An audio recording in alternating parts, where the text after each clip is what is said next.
quem já passou de fase foi o Vasco. O time sofreu e não foi pouco em São Januário, mas o Léo Jardim garantiu a vaga nos pênaltis. Parece até a Copa do Brasil do ano passado, mas tô falando da de 2025 mesmo.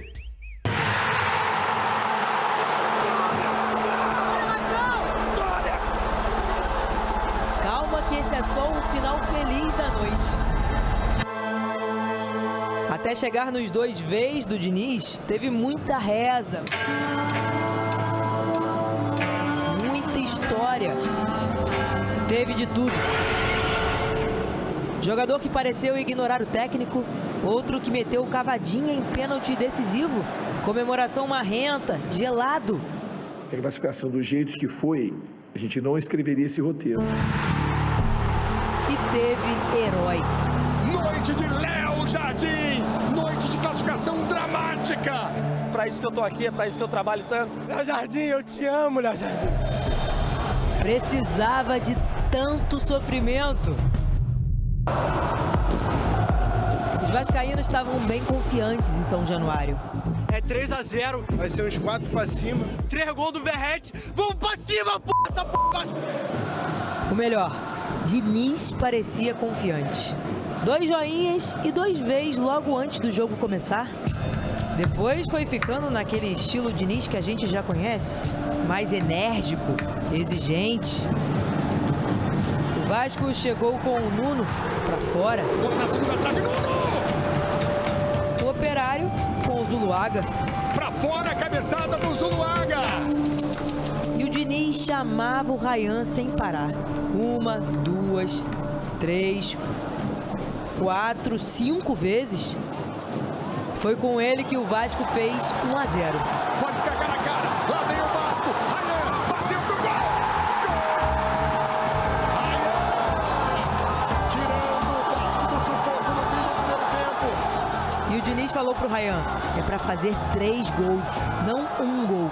Vai! É um paizão pra mim, então ele tá me ajudando muito, ele me dá muito esporro, mas é pro meu bem. Ainda no primeiro tempo, Léo Jardim fez uma defesa importante na finalização do Fran Sérgio. O Vasco começou o segundo tempo atacando. Chute do Piton, defesa do Elias. E o Léo apareceu para salvar mais uma vez. Cabeçada defendida por Léo Jardim. Aos 24 minutos, Lloyd entrou no jogo. E aqui cabe um capítulo à parte nessa noite. E a torcida enlouquece com o Lloyd. Diniz tentou chamar o Lloyd e ele pareceu ignorar o técnico. Continuou jogando. Lloyd ajeitou, bateu de fora! Pra torcida ou pro Diniz? E ganhou a torcida. Marra ele tem. E eu estava tentando passar informação para acalmá-lo, porque a torcida estava já irritada com ele, mas a intenção era de ajudá-lo, de orientá-lo para ele continuar jogando. Nos acréscimos, aos 47, o Operário empatou o jogo. Tentativa da Denilson! Gol! O Operário segue vivo na Copa do Brasil! O Lloyd ficou desestabilizado no chão. Vamos para a definição por pênaltis. Repara que o Diniz parece perguntar para o Hugo Moura: você bate pênalti? E o Hugo parece fazer um sinal negativo com a cabeça. Não é fácil tomar um gol praticamente no último lance e a gente tá mentalmente forte para ir cobrar os pênaltis. Verrete abriu a disputa. O primeiro pênalti que o Léo Jardim defendeu foi do Neto Paraíba. Léo Jardim!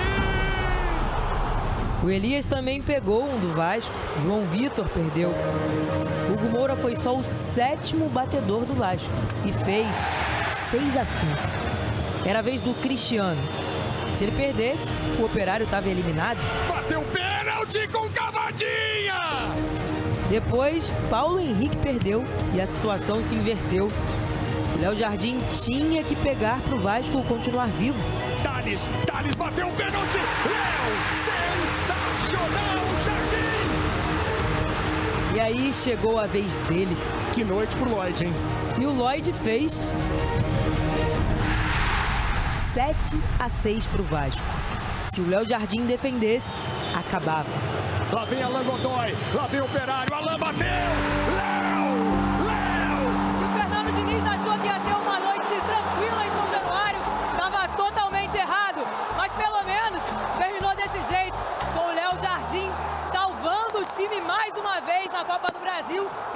classificando para as oitavas de final da competição.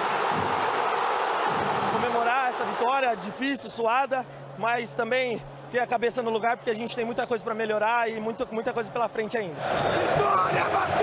Vitória, Vascão! Vitória! Sentimento inexplicável. Quase morri aqui na arquibancada, mas tô vivo, tá todo mundo vivo, todo mundo indo embora bem, graças a Deus. É só o início dessa relação entre o Fernando Diniz e a torcida do Vasco. Início intenso demais. Aos poucos, eles vão se entendendo. Vitória, Vascão! A segunda passagem do Diniz começando muito bem no Vasco. Falando sobre Léo Jardim, agora são 8 pênaltis defendidos por ele no Vasco, né? Você viu 3 aí. E o curioso é que a maioria foi caindo para o canto direito dele. Olha ele grandão aqui, um monte de bola lá do lado direito. Relembrando, Robles, Água Santa, canto direito, pegou. Kervin Andrade do Fortaleza, canto direito, pegou de novo.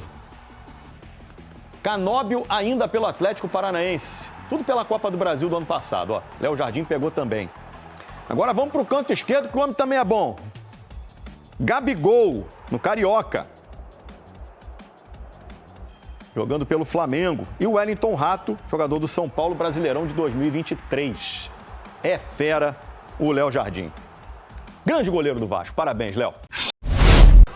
Flávio Vinick, conte para a gente a história desse jogo, que na volta o Careca vai ficar nervoso. Não vou não, não vou não. Vai sim, não vou não. Não, eu quero entretenimento. Eu também. Ô, Pedrosa. Rodou. Um goleiro que resolve. Ali embaixo das traves, Léo Jardim agradeceu por mais um capítulo da heróica trajetória dele no Vasco. No segundo tempo a gente teve as oportunidades para poder matar o jogo, para poder ficar mais tranquilo. Infelizmente não aconteceu. Futebol é isso, o trabalho mental também, tá sempre ligado. E mesmo quando acontece uma situação adversa, a gente tá preparado para poder ajudar depois. Fernando Diniz repetiu o time nos 3 jogos sob o comando dele. Agitado, ele viu Nuno Moreira quase marcar de cabeça. A equipe não criava e o Diniz dava bronca na beira do campo. A irritação aumentou quando o Operário assustou com Zuluaga. Mas o Vasco acordou. Paulo Henrique chutou no cantinho e o Elias defendeu. Até que o Godoy se complicou e foi desarmado. Rayan foi levando livre e chutou com força. Elias não segurou e o Vasco conseguiu o que já bastava: um gol de vantagem. Mas nem assim o Diniz ficou tranquilo. Até na hora do gol ele tá me dando esporro, então é assim mesmo, ele vai me ajudar bastante. No fim do primeiro tempo, Léo Jardim começou a ser o cara do Vasco na partida. Salvou o time 2 vezes. A segunda, depois de uma boa tabela, com um milagre na frente do Fran Sérgio. O Vasco respirou no intervalo e voltou com Piton jogando no ângulo do Elias. Mas logo o Operário criou outras oportunidades, só que falhava na finalização ou esbarrava na ótima fase do Léo Jardim. O Vasco saiu da pressão depois disso e o Piton arriscou de longe. O polêmico Lloyd também quase fez um golaço. Até que no acréscimo, Ademilson empatou e levou o confronto para a disputa de pênaltis. O importante, de fato, era classificar, e eu acho que a classificação do jeito que foi, a gente não escreveria esse roteiro, mas eu acho que também para o time acaba sendo uma coisa muito forte, sempre quando a disputa de pênalti do jeito que foi, acaba treinando algumas emoções na gente, no aspecto anímico, que sem a disputa a gente não treinaria. Derrete abriu as cobranças, colocando o Vasco na frente. Léo Jardim quase defendeu o chute do Alano. Tietê marcou com tranquilidade. Neto Paraíba parou no goleiro do Vasco. Piton bateu no cantinho. Bosquilha também marcou. João Vitor cobrou mal. Rodrigo Rodrigues empatou para o Operário. Matheus Cocão deu um susto, mas fez o dele. Ademilson também. Adson jogou no alto, sem chance de defesa. Índio deslocou o Jardim. Hugo Moura chutou com força. Cris Silva deu cavadinha, até que o Paulo Henrique desperdiçou. Thales Olek poderia ter classificado o Operário, mas lá estava o Léo Jardim. Lloyd bateu com seriedade. Godoy, que já tinha falhado no gol do Vasco, viu Léo Jardim pegar mais um. Defendendo 3 cobranças, Léo Jardim, mais uma vez, foi o herói da classificação do Vasco às 8ª de final da Copa do Brasil. O filme se repete. No ano passado, o goleiro já tinha se destacado na competição, brilhando em 3 confrontos decididos nos pênaltis. A gente confia muito nele, sabe que pelo menos um pênalti ele vai pegar, então a gente tem que estar preparado para fazer o máximo de cobranças que a gente puder, e se depender dele a gente sempre tem certeza que 1, 2 ele vai sempre pegar. E qual vascaíno não gostaria de dar um abraço como esse no Léo Jardim depois do jogo?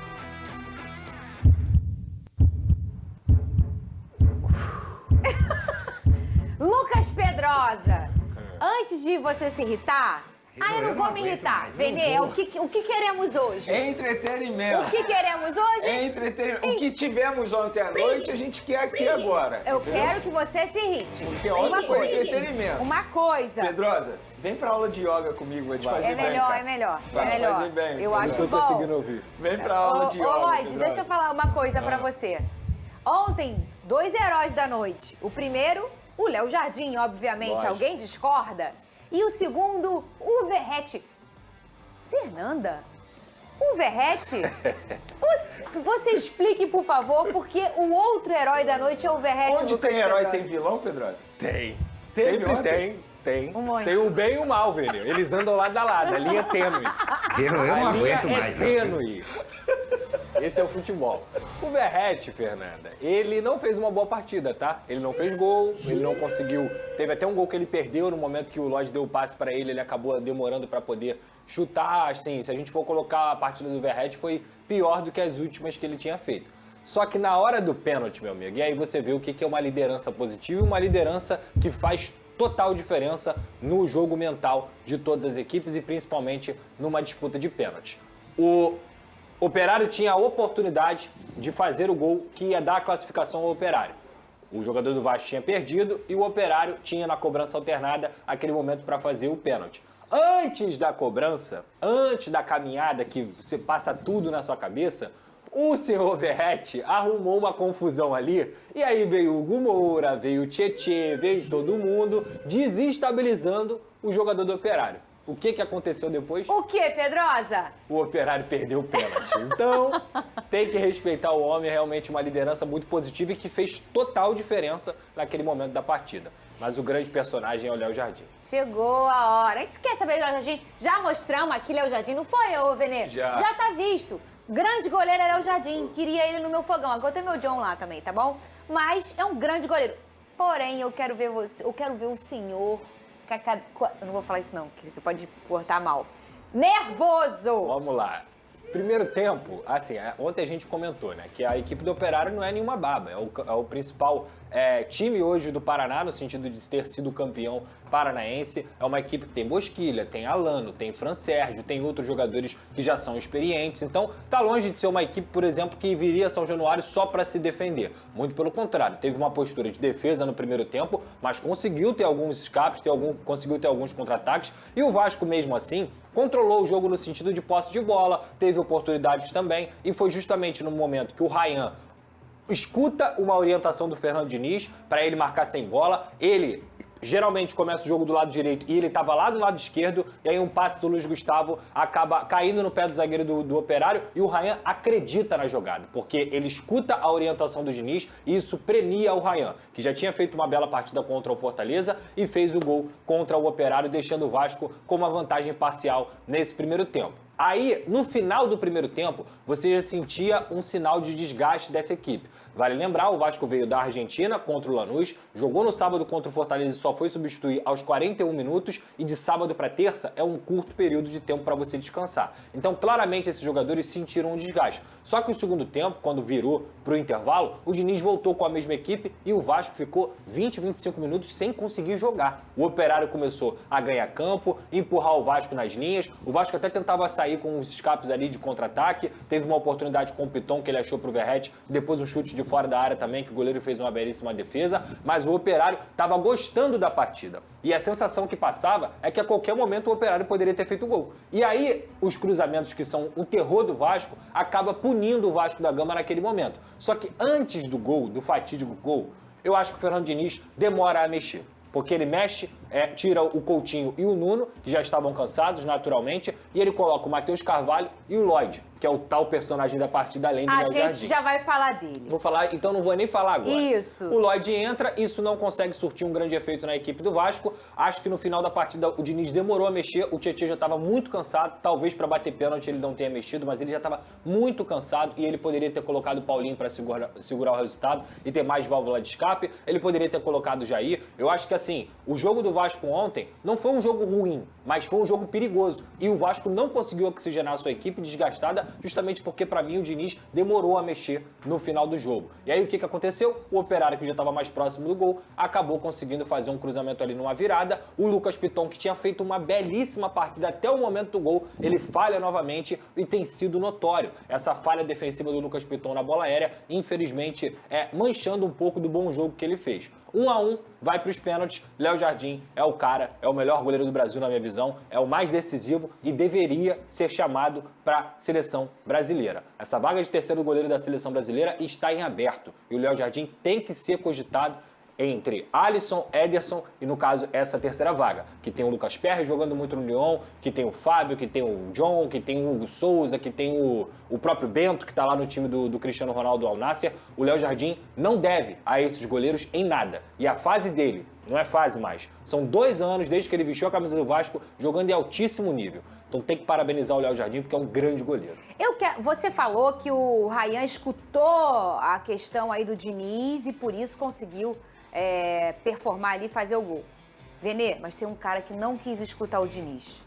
Ele ficou de pirracinha e eu quero saber o quanto isso pode ter atrapalhado o enredo da partida do Vasco. Porque o Lloyd fez um gesto pro Diniz e para a comissão logo após uma finalização, né, pelo Vasco. E eu quero saber o que aconteceu. O Lloyd fez isso aqui, tá? Mas antes disso, tem um corte que é um pouco antes disso, né, Pedrosa? Em que o Diniz fica, Lloyd, chamando ele, Lloyd. E ele, depois filmam ele e ele faz assim, ó, deixa ele falar, uma coisa assim, né? Sim, foi isso mesmo. Depois que ele chuta gol, aliás, ele fez aqui, ele fez o gol? Não. Ele fez o gol, não? Eu confesso que quando eu vi o replay, eu achei que tivesse sido gol. Porque eu falei assim, o cara não gritou gol pra ele fazer esse gesto? Não, porque não foi no mínimo gol, não. Ele fez um gol. Ele só acertou o gol. Que é o básico, né? Eu não sei, acho que sim. Que atacante costuma fazer, geralmente. Eu já vou contigo, a história foi essa. Venê Casagrande, o quanto isso você acha que pode desestabilizar ali? Porque o gol do Vasco foi uma bobeira naqueles minutos finais ali de lampejo, assim. Não tô botando a culpa no Lloyd, não, gente, pelo amor de Deus. Mas isso acaba atrapalhando um pouco, Venê. Olha, Fernandinha, quem sou eu para dizer isso? Mas é óbvio que o Lloyd atrapalhou de alguma maneira a atuação dos demais jogadores e até mesmo deve ter irritado o técnico Fernando Diniz. Eu acho que vai além de atrapalhar o time. Eu acho que isso aí é falta de respeito com o profissional, no caso o treinador, que é o comandante dele. E repito, se ele tivesse feito isso aqui depois de fazer um gol, a gente poderia até tentar entender a situação. Mas ele fez isso depois de ter acertado o gol e nem foi gol. E para piorar a situação dele, logo depois o Vasco toma um gol de empate que quase fez o Vasco ser eliminado de uma maneira precoce, passando vexame na frente dos torcedores dentro de São Januário, que tem sido seu principal jogador na temporada e não só nessa temporada, nos últimos anos. Então eu achei total falta de respeito do Lloyd. Inclusive isso aconteceu horas depois de Souza, que agora é ex-jogador do Vasco da Gama, ter comentado sobre a situação do Lloyd. Falado que assim, é bom jogador, mas precisa de uma orientação psicológica, porque de fato fato é um jogador que demonstra esse tipo de situação e deve ter demonstrado várias vezes durante os treinamentos e a gente não sabe. Para ele fazer isso publicamente um jogo, eu não tenho dúvidas que ele faz isso no dia a dia. Só que não pode fazer mais. Inclusive, a diretoria, a atual gestão, o Felipe, no caso, e o próprio Fernando Diniz tem que chamar esse jogador numa sala e conversar com o jogador, porque isso não pode acontecer. Imagina se todos os jogadores começarem a fazer isso com um treinador, é o comandante, isso é falta de respeito. Ah, ele não gosta do treinador, ele não quer ouvir o treinador, beleza, depois conversa com o Fernando Diniz. Agora, fazer isso publicamente é óbvio que atrapalhou não só a vida dele, a vida também de outros jogadores dentro da partida, porque isso deve ter causado um certo desconforto com os outros atletas. Imagina na hora do jogo até, né? Pois é, imagina o Verratti, não sei que é se o todo capitão. mundo viu, mas assim, quem viu fica... Falta de respeito total. Eu, também particularmente, não aprovo. Achei deselegante. Tipo. Independentemente do nível do jogador, não estou falando isso porque é o Lloyd, que está em busca ainda do seu espaço no Vasco da Gama, poderia ser o Verratti, capitão. Eu não iria aprovar esse tipo de situação. Acho que respeito é tudo, independentemente da situação que a gente esteja vivendo. Lucas Pedrosa, eu quero a sua opinião sobre esse assunto. Tá. Não só pelo gesto que ele fez, mas o quanto isso pode ter atrapalhado o Vasco naqueles minutos finais, que, gente, entenda, são minutos de tensão, porque é Copa, você tem que se classificar. Você Posso não juntar pode... uma pergunta aí já pro Pedrosa? Claro. Alguma chance dele ser multado por conta disso? Acho difícil. Acho muito difícil. Porque, vamos lá, se a gente for... Acho que essa nossa imagem, inclusive, que a gente estava passando enquanto você falava, Fernanda, é uma imagem muito emblemática porque foi antes até mesmo da confusão, dele chamar o Lloyd de novo. Essa imagem aí. Essa imagem aí. Isso foi antes de tudo, tá? O Fernando Diniz chama ele, conversa com ele e dá as orientações. Um atleta de futebol, quando ele entra em campo, gente, ele, obviamente, tem suas decisões tomadas por si próprio, mas ele tem que ouvir o treinador. Isso se chama profissionalismo. Se o teu treinador tá te colocando em campo e tá te dando orientação, é porque ele tem uma visão diferente da sua para que você melhore e, coletivamente, o seu time melhore também. Então, quando o Lloyd, naquele momento ali, depois desse lance aí, se eu não me engano, ele faz uma boa jogada e assiste o Verratti e deixa o Verratti na cara do gol. O Verratti perde a chance e aí depois o Lloyd começa de novo a jogar. Ele tenta um elástico na ponta e tá 1-0 o jogo, o Operário tava crescendo no jogo. Quando ele tenta o elástico, a torcida engole ele. Sim. No sentido de, cara, não é hora pra isso, porque a grande situação na torcida não é a primeira vez que o Lloyd entra displicente nos jogos, não é a primeira vez que ele não demonstra a seriedade necessária com a camisa do Vasco pra poder vestir essa camisa que eu tô dizendo. Então, obviamente, já há uma predisposição pra você ter uma cobrança maior. E quando ele erra o elástico, a torcida começa a reclamar. E é aí que o Diniz chama, Lloyd, vem aqui, porque ele não foi dar esporro no Lloyd. Se fosse pra dar esporro, Fernanda, ele daria esporro ali na hora, como ele sempre dá. Pode estar a 100 metros de distância, ele dá esporro. Ele ia chamar o Lloyd pra conversar com o Lloyd novamente, pra dar confiança. E ele se nega. E aí a gente tá falando aqui de uma atitude que não é profissional. É uma atitude individualista. É uma atitude que ele não pensa no coletivo. Sabe por quê, Fernanda? Se o Vasco, por acaso, é desclassificado, sabe o que estaria acontecendo hoje? Ia ter protesto no CT, ia estar todo mundo invadindo as redes sociais, não só dele, mas de todos os jogadores, ia estar tendo uma crise no clube, porque o Vasco precisa muito dessa classificação na Copa do Brasil. A competição é uma competição que o torcedor vascaíno tem um apreço, porque acredita que pode chegar, quem sabe, mais longe. Então tem muita coisa envolvida, e principalmente no coletivo, para ele levar a sério a camisa do Vasco. Então quando você vê a entrega do Verratti, você vê a entrega de outros jogadores, Paulo Henrique, Piton, João Vitor, Luiz Gustavo, que jogou muita bola ontem, enfim... Cara, coletivamente, o que ele faz ali é um tapa na cara dos seus próprios companheiros. Porque se ele não quer ouvir uma orientação do técnico e se ele tá tendo uma atitude antiprofissional que pode colocar a seriedade do jogo em risco, ele tá sendo antiprofissional também. Então, assim, pra mim é um desrespeito com a torcida, pra mim é um desrespeito com o Fernando Diniz, que é o comandante da equipe, e principalmente com os seus companheiros. E foi o que eu disse ontem lá no meu Twitter e também no meu canal.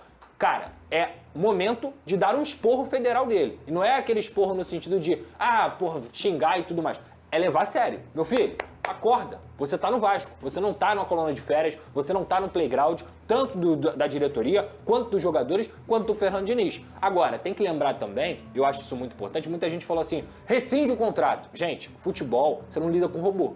Você não lida com máquina, você tá lidando com um ser humano. E gerir as pessoas é o grande trunfo de um grande técnico ou de uma grande diretoria. Então, eu acho que vale sim uma conversa muito séria, uma conversa pesada com o Lloyd, para que ele consiga entender onde ele está pisando. Jogador de futebol no Brasil joga o jogo pela própria vida, pela liberdade de poder ir dar um rolê no shopping com as crianças no final de semana, porque se tivesse sido eliminado hoje eles não poderiam fazer isso, pela tranquilidade do seu dia a dia, da sua semana e do ambiente do clube. Infelizmente o Lodge colocou tudo isso a perder com a atitude dele. Mas repito, o futebol é feito dessas histórias, então cabe uma conversa para que ele possa entender onde ele está pisando e se recupere o jogador. Seres humanos erram e ele errou ontem. E o Diniz já teve que lidar com um tipo de situação no Fluminense, com o John Kennedy. É só a gente enxergar aí as entrevistas. Depois que o Fernando Diniz saiu do Fluminense, ele conta vários bastidores envolvendo o John Kennedy. E eu tenho certeza que o Diniz não vai desistir do Lodge por conta disso. Sim. Pelo contrário, pelo que a gente acompanha do Diniz, ele gosta desse tipo de situação. E se ele enxergar que o jogador pode entregar tecnicamente falando, ele não vai desistir de forma alguma.